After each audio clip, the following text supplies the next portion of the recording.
These last few weeks we've been working on mostly test equipment, so assembling plumbing for the test stand, cleaning plumbing, things like that.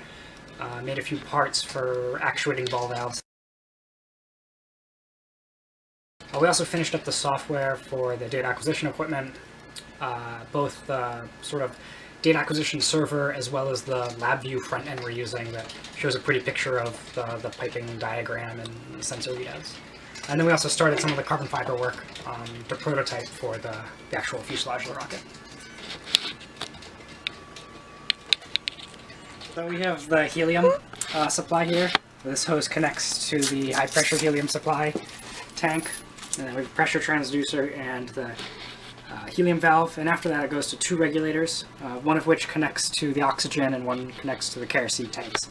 So that pressurizes the fuels and pushes them out to the engine. Yeah. Here we have a piece of carbon fiber that we made for the, like a prototype for the fuselage. So it's really light, it's only like 25 grams. And this is what makes sort of the outer skin of the rocket. Without any support, it's kind of flexible, but we also have these bulkhead rings, and these are 3D printed nylon with a 40% carbon fiber infill. So they're really, really rigid parts. I mean, they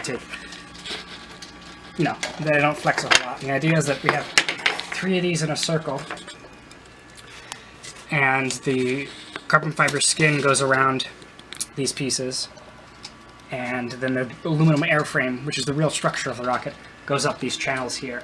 And so when these are actually put together, it forms a very rigid structure that is very lightweight. These are only like 14.5 grams each, and this is about 25, so it makes for a light, kind of sturdy airframe. On the test stand, we have wired up a couple of the sensors that are on here. Like, for example, over here we have a pressure transducer for the air supply.